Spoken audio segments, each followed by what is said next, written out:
Hello, hello à toutes, hello à tous. J'espère que vous allez bien, j'espère que vous avez passé une belle journée.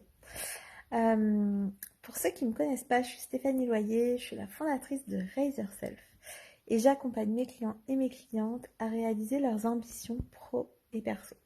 Et le mot ambition, il est assez important pour moi parce que pendant longtemps, j'ai pas osé le poser, même si ça a toujours fait partie de mes valeurs.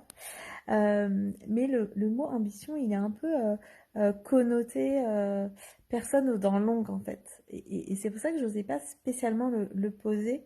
Et en réalité, c'est un mot qui a énormément de sens pour moi. Encore une fois, il fait partie de mes valeurs. Et du coup, ça fait plusieurs mois maintenant que je le pose parce que pour moi, le rêve, ça part d'un rêve en fait, l'ambition pour moi au départ. Mais le rêve, pour le coup, pour moi, il est un peu trop connoté monde des bisounours, monde, enfin voilà, de l'imaginaire. Et oui, bien sûr, ça part d'abord d'une vision, de quelque chose d'imaginaire. D'ailleurs, Walt Disney le disait, hein, si tu peux le rêver, tu peux le réaliser. Et vraiment, ça, c'est quelque chose qui me porte. Euh, mais pour moi, en fait, ce qui est vraiment important, c'est d'ancrer ce rêve dans la matière. Et du coup, le rêve, il reste un peu de l'ordre du fantasme. Et du coup, le fait de pouvoir poser le mot ambition, qui est un mot un peu plus euh, énergie masculine, euh, c'est aussi pour moi le côté de comment ancrer cette vision dans la matière.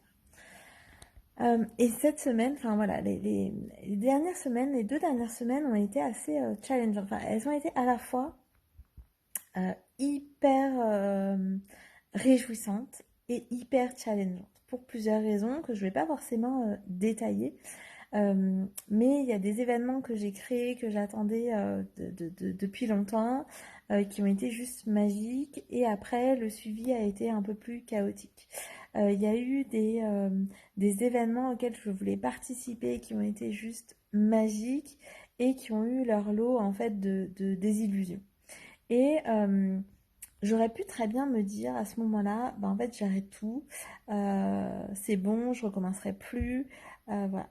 Mais c'est mal me connaître. C'est très mal me connaître. En réalité, je dis pas que c'est le challenge qui m'attire, mais c'est vrai que je suis quand même une fille de challenge. Et que du coup, ça me porte en fait. Enfin, en fait, c'est pas le défi qui me porte, c'est pas le challenge qui me porte, mais c'est plutôt qu'est-ce que je décide d'en faire. Et évidemment que j'aurais pu très bien me dire à ce moment-là, ben non, je ferai plus ça comme ça, je ferai plus ça du tout, je me mettrai en retrait la prochaine fois. Sauf que la réalité, c'est quand on est entrepreneur, quand on est entrepreneuse, euh, en fait, on peut pas s'arrêter au premier obstacle. Ça, on peut le faire dans sa vie perso, on peut le faire parfois dans sa vie pro, mais pas quand on est entrepreneur, pas quand on est entrepreneuse. Et je crois que c'est vraiment important pour moi de délivrer ce message, c'est que quand on a une vision, quand on a un message à porter, quand on a cette vision que notre entreprise elle est bien plus grande que nous, on ne peut pas, on se doit quelque part, même si j'aime pas les il faut, on doit, mais je crois quand même que on se doit d'aller au-delà en fait des semi-échecs qu'on peut rencontrer, des échecs même qu'on peut rencontrer, parce que les échecs, c'est quoi? C'est des apprentissages. Et c'est vraiment ça, c'est de se dire, bon bah ok, euh, qu'est-ce que j'ai fait qui a pas marché? Où est-ce que moi j'ai merdé? Enfin voilà, en étant hyper transparent avec soi-même aussi. Où est-ce que j'ai pas merdé moi, mais que peut-être d'autres ont merdé? Où est-ce que, en fait, en réalité, comment on peut améliorer ce qui s'est passé? Voilà, c'est de partir du constat que, ok, peut-être tout s'est pas passé comme prévu, tout s'est peut-être pas passé comme on aurait voulu, et en même temps, comment capitaliser là-dessus? C'est déjà célébrer ce qui a vraiment marché. Parce que vraiment, dans les événements, enfin voilà, aussi bien dans ceux auxquels j'ai participé que ceux que j'ai mis en place, que ceux pour lesquels j'ai été un peu la connectrice, on va dire. Bah ouais, il y a eu des super moments, mais vraiment magiques en fait, auxquels je pouvais, enfin, j'aurais jamais pu rêver en fait de ces résultats-là. Donc c'est déjà prendre ça en compte et célébrer ça. Et après, sur la partie qui a moins marché, c'est de dire, merci pour les cœurs, c'est de dire, ok, bah, qu'est-ce que je retire de ça en fait? Qu'est-ce que moi je pourrais faire différemment la prochaine fois? Qu'est-ce que ça m'apprend?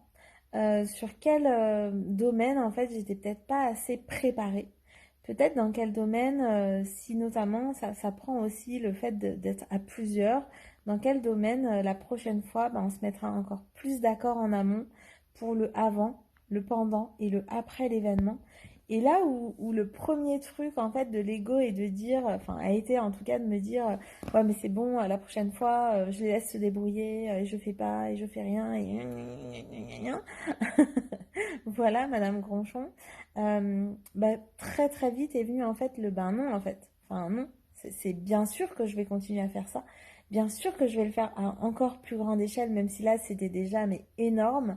Bien sûr que je vais continuer. Mais par contre, bah du coup maintenant je sais quoi regarder et peut-être que la prochaine fois, enfin déjà forcément la prochaine fois ça sera mieux parce que bah, je serai forte de cette expérience-là déjà pour commencer. Et peut-être que ça sera pas encore le méga résultat que j'attends et pour autant euh, bah ça me donnera encore des billes pour faire encore mieux, encore plus grand. Mais au-delà de plus grand, c'est vraiment le mot mieux, moi, qui me vient, c'est de faire vraiment encore mieux que ça, même si c'était déjà énorme, en fait. Donc voilà, moi je vous invite vraiment à regarder dans votre vie toutes les parts où vous avez été déçu de quelque chose, toutes les parties où vous auriez aimé que les résultats soient différents, et de vous poser la question, ok, qu'est-ce que vous auriez pu faire différemment, si c'est le cas, et qu'est-ce que vous retirez en fait de ça? Et de célébrer ça. Voilà, il y a une partie dans mon livre, hein, Je suis même preneuse et je suis en vie, qui parle de célébrer l'échec. En fait. Célébrer l'échec parce que euh, c'est grâce à l'échec aussi bien souvent qu'on améliore, qu'on reteste, qu'on rechange, qu'on se relève. Et finalement, qu'on crée sur des bases solides ce qu'on a envie de créer et vraiment qu'on peut ajuster en permanence, co-créer aussi avec nos partenaires, mais aussi avec nos clients. Euh, et ça, c'est fondamental en fait quand on a un business.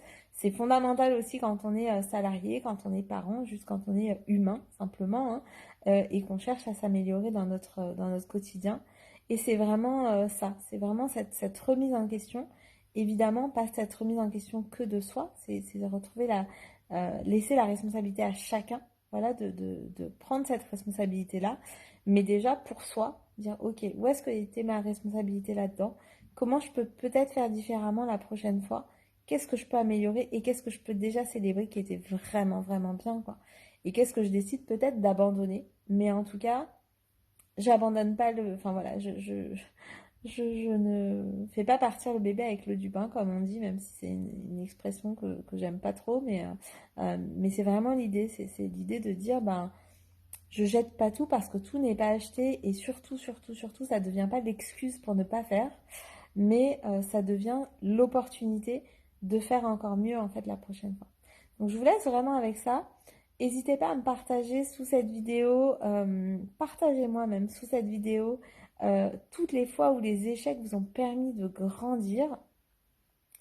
Et puis, ben, je vous souhaite une très très belle soirée. Avant de vous quitter ce soir, je voudrais vous dire quand même que dans 4 jours, enfin, alors, attends, mardi, on est quoi? Lundi, mardi, mercredi, jeudi, vendredi, c'est ça, dans 4 jours, euh, je célèbre la fin de ce défi 365 jours de live. Ce sera à 19h, ce sera ici sur mon compte personnel.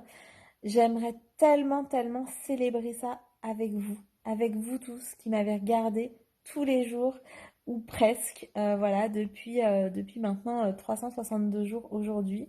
Donc si vous êtes là, si vous le pouvez, venir en live, préparez votre boisson préférée, que ce soit du champagne, du thé, du kéfir, du jus, de l'eau. Mais on va fêter ça ensemble. Voilà, donc ce sera vendredi à 19h en live ici. Et j'ai vraiment hâte de vous retrouver pour vous parler de cette expérience de 365 jours, pour vous parler de ce que ça m'a apporté, tout ça, de ce que ça va changer pour l'après. Euh, pour sûr, vous allez me manquer de ouf. Mais voilà, mais pour l'instant, il reste encore 3 lives. Donc j'ai hâte de vous retrouver demain. En attendant, prenez bien soin de vous. Voilà, il y a pas mal de choses qui se passent en ce moment hein, sur les virus et autres. Et surtout, aujourd'hui, on a eu de la neige à Paris. Voilà, donc profitez aussi de la saison. Profitez là de la fraîcheur aussi. Voilà, peut-être pour vous mettre au chaud, pour vous rafraîchir aussi les idées, pour voir tout ce que cette saison peut vous apporter aussi. Voilà, moi je crois beaucoup dans l'importance des cycles, des saisons. Et j'aime beaucoup le fait qu'il y ait 4 saisons en fait ici et que on puisse respecter ça tout le temps qu'on peut, hein. On sait que peut-être un jour ça va changer, mais en tout cas, tant que c'est là, profitons-en. Et voilà, je vous embrasse très très fort et je vous retrouve demain. Et bien sûr, je vous retrouve vendredi à 19h en live pour cette dernière de ce défi 365 jours de live. Je vous embrasse très fort. À demain.